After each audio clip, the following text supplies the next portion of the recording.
अगर आप घर बैठे अपने पैन कार्ड को बनाना चाहते हैं तो आज की इस वीडियो में हम आपको इसका पूरा कंप्लीट प्रोसेस बताने वाले हैं कि घर बैठे आपके मोबाइल फोन या सिस्टम के थ्रू आपके मनपसंद फोटो और सिग्नेचर वाला पैन कार्ड आप कैसे अप्लाई करेंगे। मात्र 5 मिनट का समय लगेगा और इस वीडियो के प्रोसेस को देखकर आप घर बैठे अपने पैन कार्ड को अप्लाई कर पाएंगे। इस वीडियो में जो सबसे ईजी प्रोसेस मैं आपको बताने वाला हूँ घर बैठे पैन कार्ड बनाने का, उससे आपको फायदा यह होगा कि आपका जो फिजिकल पैन कार्ड है वो भी आपके एड्रेस पर आएगा। तो चलिए चलते हैं कंप्यूटर की स्क्रीन पर और सीखते हैं कि घर बैठे पैन कार्ड कैसे बनाते हैं। तो इसके लिए सबसे पहले आपको आना होगा NSDL पैन कार्ड की इस वेबसाइट पर। इसका लिंक मैंने वीडियो के डिस्क्रिप्शन में दे दिया है, उस पर क्लिक करके भी डायरेक्टली आप इस वेबसाइट पर आ सकते हैं। उसके बाद आपको एप्लीकेशन टाइम वाले ऑप्शन पर आएंगे, यहाँ पे आप चूज करेंगे new PAN Indian citizen form 49A and then category वाले ऑप्शन पर आएंगे, यहाँ पे आपको इंडिविजुअल सेलेक्ट करना होगा। अब यहाँ पर आपकी एप्लीकेंट इन्फॉर्मेशन भरी जाएगी। यहाँ पर टाइटल वाले सेक्शन पर क्लिक करेंगे तो आपको 3 प्रकार के टाइटल आपको दिखाई देते हैं कि अगर आप किसी मेल का पैन कार्ड को बना रहे हैं तो श्री आपको चूज करना पड़ेगा, और अगर आप किसी फीमेल का बना रहे हैं और वो मैरिड फीमेल है तो यहाँ पे आप SMT चूज करेंगे, और अगर किसी ऐसी फीमेल का बना रहे हैं इसकी शादी नहीं हुई है तो वहां पे आप कुमारी टाइटल सेलेक्ट करेंगे।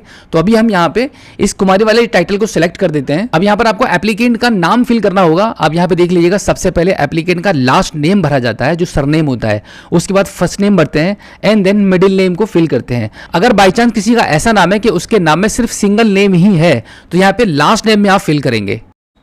उसके बाद यहाँ पे इस कैलेंडर को ओपन करके यहाँ पे डेट ऑफ बर्थ सेलेक्ट करेंगे। डेट ऑफ बर्थ फिल करने के बाद यहाँ पे आपको ईमेल आईडी फिल करनी होती है और आपका मोबाइल नंबर फिल करना होगा। उसके बाद थोड़ा सा ऊपर के साइड में स्क्रॉल करेंगे और यहाँ पे I am not a robot वाले ऑप्शन पर क्लिक करेंगे और फाइनली सबमिट कर देंगे। सबमिट करने के बाद फाइनली आप देखेंगे आपकी स्क्रीन पर यहाँ पे आपका एक टोकन नंबर आ चुका है। अब यहाँ पे आप नीचे की साइड में देखेंगे continue with PAN application form पर आप क्लिक करेंगे तो आप देखेंगे आपके मनपसंद फोटो और सिग्नेचर वाले पैन कार्ड को बनाने के लिए आपको यहाँ पे मात्र 5 स्टेप ही कंप्लीट करने पड़ते हैं, जिसमें से आपका पहला स्टेप कंप्लीट हो चुका है। अब यहाँ पर मैं आपको बता दूं, इसके नीचे आपको काफी सारे ऑप्शन आपको दिखाई दे रहे हैं।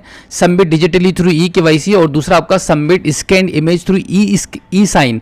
तो यहां पर आपको आपके मनपसंद फोटो और सिग्नेचर वाले पैन कार्ड को बनाने के लिए इस दूसरे वाले ऑप्शन को आपको चूज करना पड़ता है। उसके बाद आप इसको थोड़ा सा ऊपर के साइड में स्क्रॉल कीजिए। अब यहां पर आपको एक ऑप्शन दिखाई देगा, whether physical PAN card is required, क्या आपको फिजिकल पैन कार्ड चाहिए तो यहां पे आपको फीस देनी पड़ेगी, और अगर आप फिजिकल पैन कार्ड नहीं चाहते हैं तो इस वाले ऑप्शन को चूज करेंगे और आपको यहां पे कोई भी फीस नहीं लगेगी। लेकिन हम चाहते हैं इस केस में कि हमें फिजिकल पैन कार्ड भी चाहिए तो हम इस यस फीस एप्लीकेबल वाले ऑप्शन को चूज कर लेंगे। उसके बाद इसको थोड़ा सा ऊपर के साइड में स्क्रॉल कर लीजिए। अब यहाँ पे आपके आधार कार्ड के लास्ट 4 अंक आपको यहाँ पे फिल करने होंगे। यहाँ पर आपको एप्लीकेंट का कंप्लीट नाम लिखना होगा आधार कार्ड के अकॉर्डिंग। आधार कार्ड पर जो नाम लिखा हुआ है वो यहाँ पे आप फिल कर दीजिए। अब नीचे की साइड में आप देखेंगे यहाँ पे एप्लीकेंट की पर्सनल डिटेल्स यहाँ पे दिखाई दे रही है, जैसे कि नाम, डेट ऑफ बर्थ, ये सब यहाँ पर आपको ऑटोमेटिकली आ चुका है क्योंकि पहले पेज में आपने डिटेल भरी थी, उसके अकॉर्डिंग यहाँ पे आपका नाम आ चुका है। अब सिर्फ यहाँ पर आपको जेंडर सेलेक्ट करना होगा, जेंडर हम सेलेक्ट कर देते हैं। अब यहाँ पर आप देखेंगे आपसे पूछा जा रहा है कि आप किसी और भी नाम से जाने जाते हैं, तो यहाँ पे ऑलरेडी नो वाले ऑप्शन पर ही टिक रहता है तो आप इसको इसी पर टिक रहने दीजिए। बिल्कुल वैसे ही यहाँ पर भी आपका नो वाले ऑप्शन पर टिक होगा तो इसको भी आप नो पे ही रहने दीजिए। अब यहाँ पर आपको आपका फादर नेम फिल करना होगा, यहाँ पे लास्ट नेम भरेंगे, यहाँ पे फर्स्ट नेम फिल करेंगे और यहाँ पे मिडिल नेम फिल करेंगे। मदर नेम को फिल करने की जरूरत नहीं है। उसके बाद यहाँ पर फादर नेम वाले ऑप्शन को चूज करेंगे और नेक्स्ट कर देंगे। नेक्स्ट करने के बाद आप सोर्स ऑफ इनकम पर आ जाएंगे, यहाँ पे आपको नो इनकम वाले ऑप्शन को चूज करना होगा एंड देन यहाँ पे एड्रेस कम्युनिकेशन में रेजिडेंस चूज करेंगे। उसके बाद इस रेजिडेंस वाले ऑप्शन में आपको आपका पूरा कंप्लीट एड्रेस फिल कर देना होगा आपके एरिया पिन कोड नंबर के साथ में। ऑफिस एड्रेस को आपको भरने की कोई भी जरूरत नहीं है। उसके बाद सबसे लास्ट में आप देखेंगे यहाँ पे यस और नो वाले 2 ऑप्शन आते हैं। यहाँ पे आपको ऑटोमेटिकली नो पर ही क्लिक रहता है तो यहाँ पे नो पे ही सिलेक्शन रहने दीजिए एंड देन उसके बाद आप नेक्स्ट कर दीजिए। नेक्स्ट करने के बाद आप देखेंगे आपका एरिया कोड, AO टाइप, आप रेंज कोड, AO नंबर, ये सब आपका ऑलरेडी यहाँ पे फिल हो चुका है। अब इसको थोड़ा सा ऊपर के साइड में आप स्क्रॉल कर दीजिए एंड देन नेक्स्ट कर दीजिए। नेक्स्ट करने के बाद अब यहाँ पर आपको आपका डॉक्यूमेंट सबमिट करना होगा, proof of identity, proof of address, proof of date of birth. तो यहाँ पे हम तीनों कॉलम में आधार कार्ड को चूज कर लेंगे। आप देखिएगा यहाँ पे बिल्कुल यहाँ पर भी AA टाइप करेंगे और आधार कार्ड को सेलेक्ट कर लेंगे।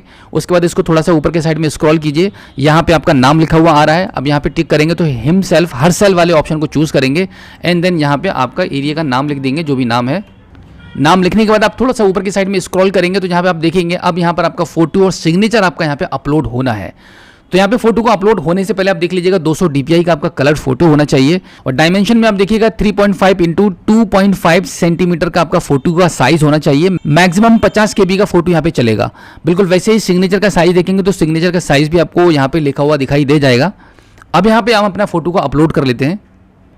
अब यहाँ पर फोटो को अपलोड करने के लिए आप प्लस वाले आइकन पे क्लिक कर दीजिए। फोटो हमने सेलेक्ट कर लिया है, अब यहाँ पे अपलोड कर दीजिए। अब यहाँ पर आप देखेंगे फोटो और सिग्नेचर को हमने साइज के अकॉर्डिंग यहाँ पे अपलोड कर दिया है। अब यहाँ पे आप देखेंगे अपलोड सपोर्टिंग डॉक्यूमेंट्स लिखा हुआ है, तो यहाँ पे ऐड डॉक्यूमेंट ये लिखा है, यहाँ पे क्लिक करेंगे और आपका आधार कार्ड की फोटोकॉपी यहाँ पे अपलोड करनी होगी आपको। आधार कार्ड की फोटोकॉपी सपोर्टिंग डॉक्यूमेंट्स के तौर पर अपलोड करने का जो साइज है वो यहाँ पे मेंशन कर दिया गया है, पीडीएफ फॉर्मेट ही चलेगा और इसके साथ में मैक्सिमम साइज 300 KB ही आपको यहाँ पे रखना पड़ेगा।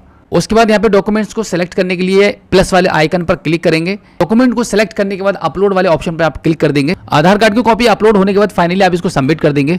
अब यहाँ पर आप देखेंगे आपका एप्लीकेशन सक्सेसफुली सबमिट हो चुका है, बस यहाँ पर आपको कंफर्म करना है। उसके बाद यहाँ पर इस कॉलम में आपको आधार कार्ड के शुरू के 8 अंक एंटर करने होंगे। अब इस फॉर्म को पूरा ऊपर की साइड में स्क्रॉल करके इसको चेक कर सकते हैं कि जो डिटेल्स आपने फिल की है वो सही है कि नहीं है। फॉर्म को पूरी तरीके से एक बार देखने के बाद आप यहाँ पे आपको फाइनली प्रोसीड करना होगा। उसके बाद आप यहाँ पर मोड ऑफ पेमेंट वाले ऑप्शन पर आ जाएंगे। आप नीचे की साइड में आपको जो पेमेंट के ऑप्शन दिखाई दे रहे हैं इनमें से कोई एक ऑप्शन को चूज करके आप आगे बढ़ सकते हैं। तो यहाँ पे हम ऑनलाइन पेमेंट थ्रू बिलडेक्स वाले ऑप्शन को चूज कर लेते हैं।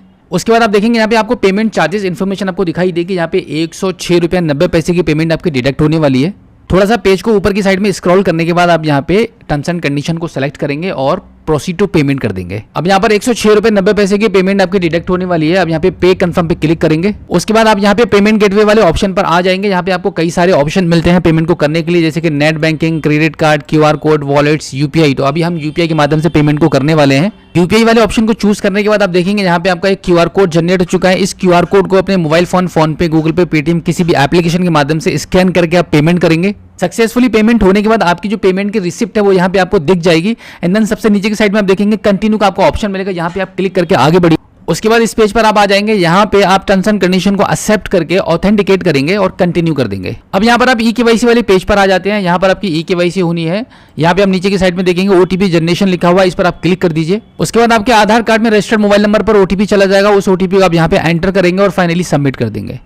उसके बाद कंटिन्यू विद ई-साइन वाले ऑप्शन पर आप क्लिक करेंगे। आपको आपके आधार कार्ड का नंबर एंटर करना होगा। उसके बाद आप सेंड OTP पर आप क्लिक करेंगे तो आपके आधार में रजिस्टर्ड मोबाइल नंबर पर एक OTP चला जाएगा। तो उस OTP को यहीं पे आप एंटर करेंगे और कंटिन्यू कर देंगे। उसके बाद फाइनली आप देखेंगे thank you for using online facility for pan application, और आपका जो पैन कार्ड का जो एप्लीकेशन है वो सक्सेसफुली डन हो चुका है। यहाँ पर डाउनलोड PDF पर क्लिक करके आप अपने पैन कार्ड के एप्लीकेशन को डाउनलोड कर सकते हैं जो अभी आपने फिल किया था, और अब आपका पैन कार्ड सक्सेसफुली अप्लाई हो चुका है। अब यहाँ पर मैं आपको बता दूं कि 24 घंटे के अंदर आपकी जो पैन कार्ड की ई-कॉपी है वो आपकी रजिस्टर्ड ईमेल ID पर भेज दी जाएगी, और आपका जो फिजिकल पैन कार्ड रहेगा वो 10 से 15 दिन के अंदर बाई पोस्ट आपके घर के एड्रेस पर आ जाएगा। तो ये था घर बैठे मनपसंद फोटो और सिग्नेचर वाले पैन कार्ड को बनाने का इजी प्रोसेस। उम्मीद करता हूं कि आज की इस वीडियो में जो जानकारी मैंने आपको दी है आई होप आपको काफी अच्छी लगी होगी। अगर आप पहली बार हमारे स्मार्ट शॉप यूट्यूब चैनल पर आए हैं और अभी तक आपने हमें सब्सक्राइब नहीं किया है तो प्लीज एक बार सब्सक्राइब जरूर कीजिए और बेल आइकन को प्रेस कीजिएगा। तो चलिए दोस्तों, मिलते हैं आपसे किसी और एक अगली वीडियो में एक नई जानकारी के साथ, एक नई अपडेट के साथ और एक नए जोश के साथ। तब तक के लिए जय हिंद।